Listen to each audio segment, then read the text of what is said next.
Welcome दोस्तों, learn better channel में आपका स्वागत है। अगर आप पहली बार मेरी वीडियोस देख रहे हो तो मैं आपको बता दूं कि मैं एजुकेशनल टॉपिक्स पे वीडियो बनाता हूं और आप मेरा चैनल सब्सक्राइब कर सकते हो और साथ वाला बेल आइकन प्रेस कर सकते हो ताकि आने वाली वीडियोस आपको पता चल जाए। वेलकम दोस्तों, हम कर रहे हैं वर्बल रीजनिंग और वर्बल रीजनिंग में हमने लास्ट वीडियो में देखा था चैप्टर नंबर 14 का पार्ट 1 जो था अरिथमेटिकल रीजनिंग का टाइप 1 कैलकुलेशन बेस्ड प्रॉब्लम्स। आज हम करेंगे इससे आगे टाइप 2, 3 एंड 4। तो शुरू करते हैं। पहले टाइप 2 है डेटा बेस्ड क्वेश्चन। तो डेटा बेस्ड क्वेश्चन में क्या है, ये डेटा दिया गया है और डेटा के बेस पे क्वेश्चन पूछे जाते हैं। तो एग्जांपल से देखते हैं कैसे होते हैं ये क्वेश्चन। एग्जांपल है the following questions are based on the given data for an examination. A दिया है कैंडिडेट्स अपीयर्ड, फिर बी दिया है passed in 5 subjects, passed in 3 subjects, passed in 2 subjects, passed in 1 subject, then failed in English, maths, physics, chemistry and biology. तो यहाँ पे इन्होंने total number of students दे दिए 10,500। फिर इन्होंने दे दिया passed in all the 5 subjects. तो 5 सब्जेक्ट हैं English, maths, physics, chemistry and biology. तो 5 सब्जेक्ट में जो पास हुए हैं वो दे दिए 5, 6, 8, 5। फिर इन्होंने दे दिया है 3 सब्जेक्ट। तो यहाँ पे ये 4 वाला स्किप कर गए हैं कि 4 सब्जेक्ट्स में कितने पास हुए हैं। यहाँ पे डायरेक्टली इन्होंने दे दिया 3 सब्जेक्ट्स में कितने पास हुए हैं, फिर 2 में कितने हुए हैं, 1 में कितने हुए हैं। और फिर लास्ट में इन्होंने ये वाला डेटा दिया है कि जो स्टूडेंट हैं वो इंग्लिश में ही फेल हुए हैं, सिर्फ मैथ्स में ही फेल हुए हैं, फिजिक्स में ही फेल हुए हैं, केमिस्ट्री में ही फेल हुए हैं, बायोलॉजी में फेल हुए हैं। तो अगर हम इसे एनालाइज करें कि ये दिया गया है failed in English only, maths only, physics only, chemistry only और बायोलॉजी ओनली। तो यहाँ पे हमें पता चल रहा है कि एक ही सब्जेक्ट में ये लोग फेल हैं, तो बाकी के जो 4 सब्जेक्ट्स हैं उनमें वो पास हैं। तो यहाँ पे जो मिसिंग था इनका कि 4 सब्जेक्ट में कितने पास हैं वो हम यहाँ से निकाल लेंगे। इन सारी फिगर्स को प्लस करेंगे तो हमारे पास आ जाएगा जितने स्टूडेंट्स हैं जो 4 सब्जेक्ट्स में पास हैं। तो इनका टोटल कर लेते हैं। पहला है हमारे पास 78 प्लस 275 प्लस 149 प्लस 147 प्लस 221। तो ये आता हमारे पास 870। तो ये आ गया हमारे पास 870 स्टूडेंट जो हैं वो 4 सब्जेक्ट्स में पास हैं। तो हमें इस डेटा से क्वेश्चन क्या पूछा गया है, हमें पूछा गया है क्वेश्चन नंबर 1 है how many candidates failed in all the subjects. तो क्वेश्चन नंबर 1 में हमें निकालने हैं वो कैंडिडेट्स जो सभी सब्जेक्ट्स में फेल हुए हैं। तो हमारे पास टोटल नंबर ऑफ स्टूडेंट्स दिए गए हैं, टोटल में से हम माइनस करेंगे जितने पास हुए हैं। तो पहले हम करेंगे जो 5 के 5 सब्जेक्ट में पास हुए हैं, फिर हम करेंगे जो 4 में पास हुए हैं, फिर 3 में, फिर 2 में, फिर 1 में।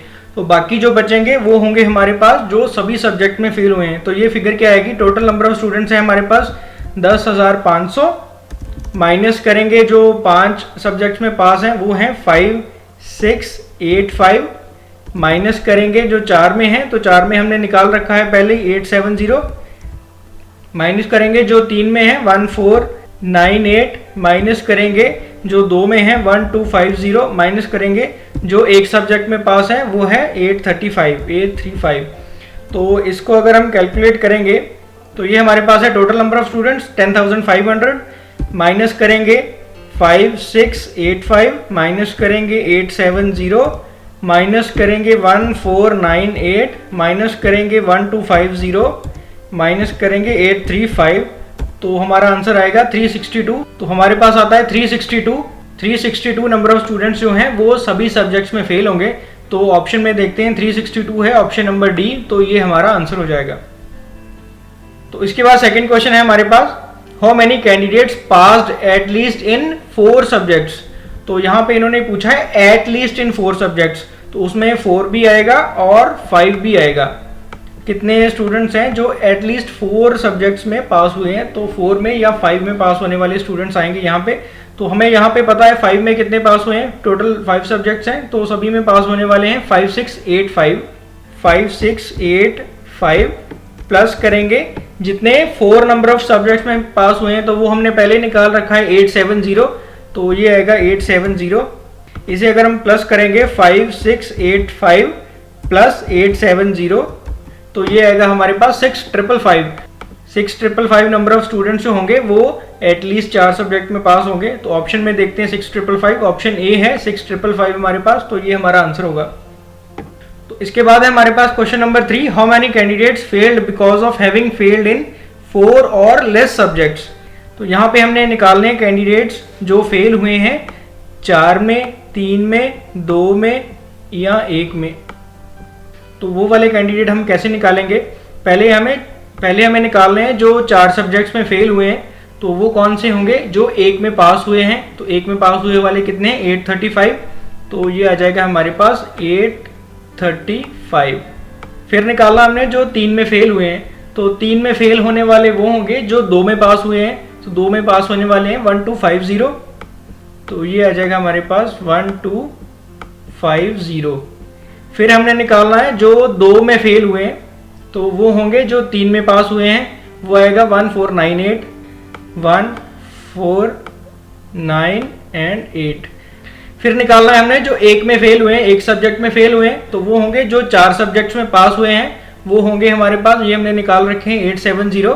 तो ये आ गया 870। इनका अब टोटल कर लेंगे हम। ये हमारे पास है 835 प्लस 1250 प्लस 1498 प्लस 870। तो ये आया हमारे पास 4453। ये आ गया हमारे पास 4453। तो ये वो वाले स्टूडेंट है हमारे पास जो फेल हुए हैं हैविंग फेल्ड इन 4 और लेस सब्जेक्ट्स। तो यही हमने निकालना था। 4453 ऑप्शन में देखते हैं, ये हमारे पास है ऑप्शन बी। तो ये हमारा आंसर हो जाएगा। तो इसके बाद है हमारे पास टाइप 3 प्रॉब्लम ऑन एजेस। तो इसमें एग्जांपल देखते हैं। एग्जांपल है Reena is twice as old as Sunita. 3 years ago she was 3 times as old as Sunita. How old is Reena now? तो यहाँ पे 2 लड़कियां दी गई हैं, रीना और सुनीता। तो रीना की हमने एज पता करनी है। तो कंपैरेटिव एज इन्होंने दी हुई है। हम सपोज कर लेते हैं कि रीना की एज R है और सुनीता की एज S है। तो यहाँ पे इन्होंने दिया हुआ है Reena is twice as old as Sunita. तो रीना जो है वो है twice as old as Sunita. Reena R is equal to 2S। Reena की एज जो है वो डबल है सुनीता से। ये पहली इक्वेशन दी गई है। सेकंड इन्होंने दिया है 3 years ago she was 3 times as old as Sunita. तो यहाँ पे ये 3 साल पहले की बात कर रहे हैं। 3 साल पहले क्या होगा? R-3, R में से 3 साल गए और S-3। ये कह रहे हैं कि 3 साल पहले इनकी एज जो थी वो थी 3 टाइम्स। रीना अगर 3 साल छोटी थी और सुनीता भी अगर 3 साल छोटी थी तो वो थी 3 times as old as Sunita. तो 2 इक्वेशन दे दी हमें, इनसे हमें निकालनी है रीना की एज। तो यहाँ पे पहले हमें R की वैल्यू पता है 2S। तो R की वैल्यू को यहाँ पे सब्स्टिट्यूट कर लेते हैं। R is equal to 2S। तो ये आएगा 2S minus 3 is equal to 3S minus 9। इसे अगर हम सॉल्व करेंगे तो ये आ जाएगा 2S जो है वो दूसरी साइड पे चला जाएगा 3S की तरफ। तो ये आ जाएगा हमारे पास S is equal to 6। S की एज हमारे पास आ गई 6। तो ये है सुनीता की एज। हमें निकालनी है रीना की एज। तो रीना की एज हमें दी गई है 2S है, 2S है। तो रीना की एज हमारे पास आ जाएगी 2 multiplied by 6 is equal to 12। तो रीना की एज होगी 12 ईयर्स। ऑप्शन में देखते हैं, ये है डी ऑप्शन 12 ईयर्स। तो ये हमारा आंसर हो जाएगा। इसके बाद नेक्स्ट एग्जांपल है the age of a father is twice that of the elder son. 10 years hence the age of father will be 3 times that of the younger son. If the difference of the ages of the two son is 15 years, the age of father is। तो इस example में दिए गए हैं एक father है, एक है हमारे पास एल्डर सन है और एक यंगर सन है। इन्होंने दिया है कि एक फादर है, उनके 2 बच्चे हैं, दोनों की एज का जो डिफरेंस है वो है 15 ईयर्स। तो एल्डर माइनस यंगर जो है वो आएगा हमारे पास 15 ईयर्स। पहली इक्वेशन हमारे पास ये बन गई। तो सेकंड हमारे पास दिया गया है the age of father is twice that of elder son. Father की जो एज है वो है twice that of elder son, 2 multiplied by elder son. फिर इन्होंने दिया है 10 years hence the age of father will become 3 times that of younger sons. ये कह रहे हैं अगर 10 साल बाद की बात करें तो 10 साल बाद जो फादर की एज है वो होगी 3 times the age of younger son. तो यंगर सन की एज भी 10 साल के बाद ही निकालेंगे। तो ये इक्वेशन बन गई हमारे पास। तो हमारे पास ये 3 इक्वेशन बन गई हैं। हमें निकालनी है एज ऑफ फादर। तो पहले हम निकाल लेंगे ई की वैल्यू। ई की वैल्यू हमारे पास ये वाली सेकेंड इक्वेशन है, इससे आ जाएगी इन टर्म्स ऑफ एफ, तो ये आएगी e is equal to f divide by 2। ये हमारे पास आ गई ई की वैल्यू। अब हम इसी ई की वैल्यू को पहली वाली इक्वेशन में फिल करेंगे, तो ई में आएगा हमारे पास F divide by 2 minus Y is equal to 15। तो यहाँ से हम निकाल लेंगे y की वैल्यू आ जाएगी हमारे पास, y दूसरी साइड चला जाएगा और 15 इधर आ जाएगा, तो ये आ गई हमारे पास y की value, y is equal to f divide by 2 minus 15। तो इसी y की वैल्यू को हम इस इक्वेशन में फिलअप कर देंगे, ये वाली इक्वेशन है, तो ये आएगी हमारे पास f plus 10 is equal to, तो इसे अगर हम खोल के लिख लें तो ये आता है 3y प्लस 3030। अगर हम 10 को दूसरी साइड पे ले जाएं तो ये आएगा हमारे पास f is equal to 10 minus हो जाएगा, तो ये आएगा 20 प्लस 3y, तो y की वैल्यू हमारे पास आ गई है f डिवाइड बाई 2 माइनस 15। तो इसको सॉल्व कर लेंगे, ये आया हमारे पास 20 प्लस 3 बाई 2 f माइनस 45। तो इसे आगे अगर सॉल्व करेंगे तो ये आएगा 3 by 2 f minus f is equal to 45 minus 20।